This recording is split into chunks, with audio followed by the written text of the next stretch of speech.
This is the face of the devil. You won't believe what this man did. Straight out of a horror movie. So, around the 2nd of April 2026, 39-year-old Christopher Okello Oniom went to a nursery school in Kampala, Uganda, pretended as though he was a parent trying to inquire about registration for his own child. And when the school authorities saw him, they welcomed him, thinking that this is a man who wants to enroll his child in their institution. He sat down with the administrators, made his inquiry, asked for the school fees, asked for the cost of this, asked for the cost of that, even paid admission fees, fabricated a false information about a child he intended to enroll. And when the administrators of the school concluded with him, he decided to ask to see the classrooms. And that was when they took him to go and see the classrooms. Some sources claim that he was directed. Other sources claim that he went to lock the school gate and then proceed to one of the classrooms that contained a group of children in a toddler class. And while he was there, he brought out a knife and started attacking the kids. Instantly, a teacher raised alarm, and the school authorities and administrators all came to see what was going on. Christopher tried to run. As he jumped the fence, he got caught in the other building, and the teachers from the school he was attacking jumped over to also hold him down. At this moment, the police had been called. They were beating him up when the police arrived, shot in the air, and saved him from the angry mob that were ready to devour him. He was then arrested, and it turned out that he had attacked numerous kids and ended up killing 4 of them. All the 4 children he killed were 2 and 3. Imagine being a parent who sent your children to school, your little child, your baby, to school so that you can work, so that you can focus on providing for them, expecting them to come home, only to come back to pick them, and you are being told that a total stranger came into the school and stabbed them to death. This is a pure nightmare. Like, I'm trying to imagine it, but I can't, because what in the hell? And it only just gets mysterious from here onwards, because who is this man?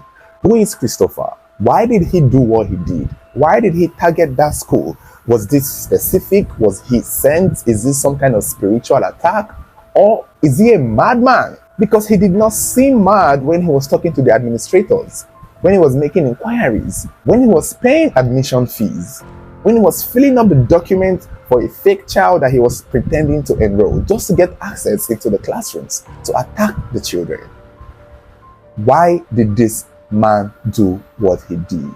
It turned out that when he was taken to the police station and he was searched, they found some unusual things in his possession.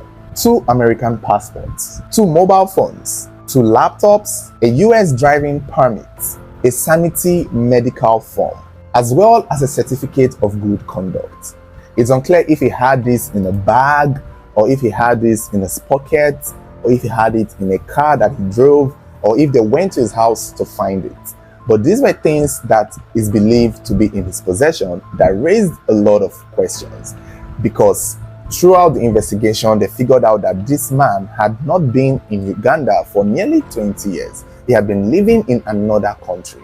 It's unclear which country. It could have been in the US, or it could have been another neighboring African country. But he is Ugandan by nationality, I believe, but hadn't been in a while, and had only just came to Uganda recently before the attack. And the fact that he had this sanity form kind of gave the investigators an idea as to what would have prompted this man to act the way he did. Instantly, given how he looks and where they appeared, they suspected that he was insane. They suspected that he had mental issues. However, when he was taken to court, the court itself had an assessment done on him, and the result came out to be that Mr. Christopher is mentally stable. Now, what is not clear is how the test was done. But I guess, given the nature of the crime, they are not just going to let him out by being mentally unstable.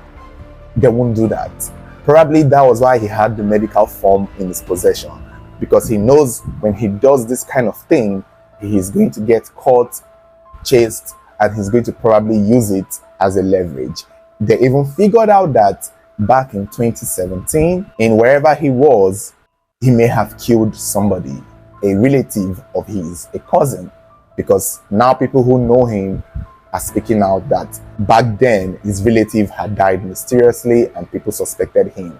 So it's unclear whether he was arrested for it or whether he was held accountable for it. But I want to assume maybe when he did it back then, that was when the claim of the mental illness was used to get out of that situation. And that would be why he carried it around, so that when he attacks or strikes again, they can give him a pass. Except this time, the judges said no.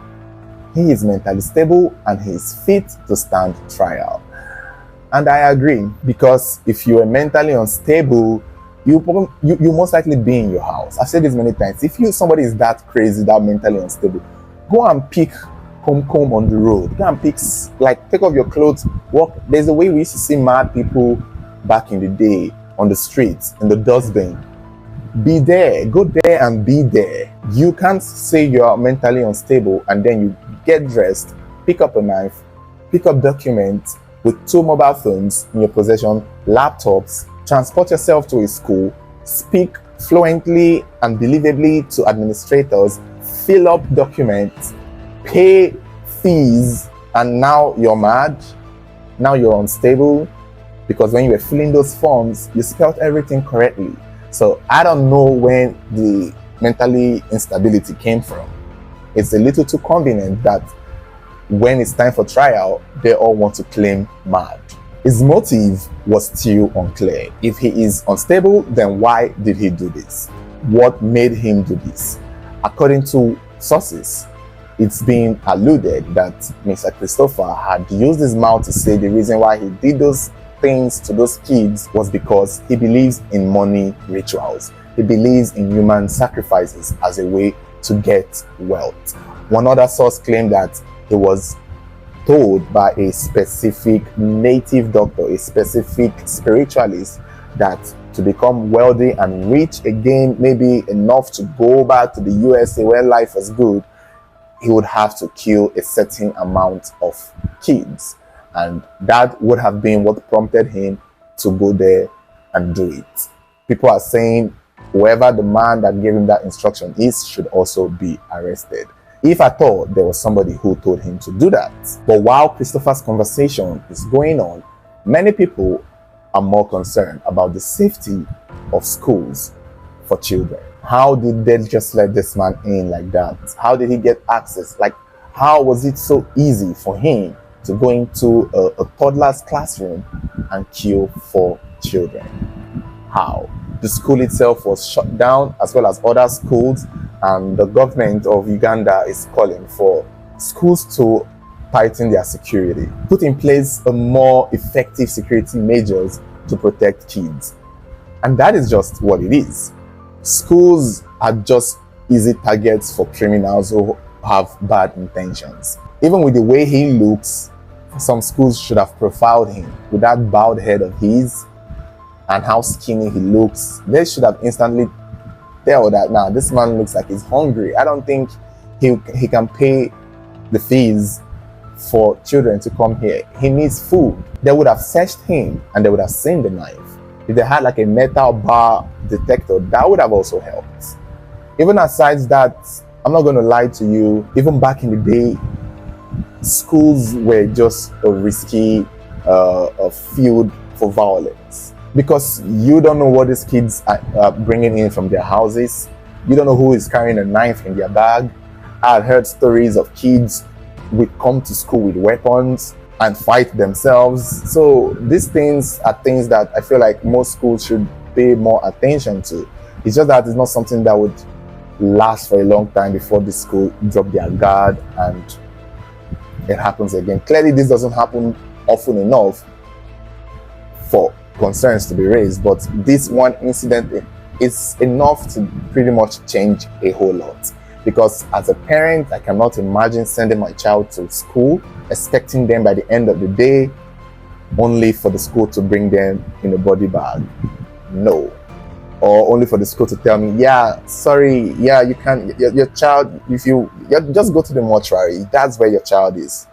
I don't want that. I don't know if the school did enough to protect the child, but as parents, someone has got to pay. I don't care. I do not care. The school will pay. The school will pay because they let the man in. It's just what it's going to be. It's not enough to shut down the school. Someone has to pay.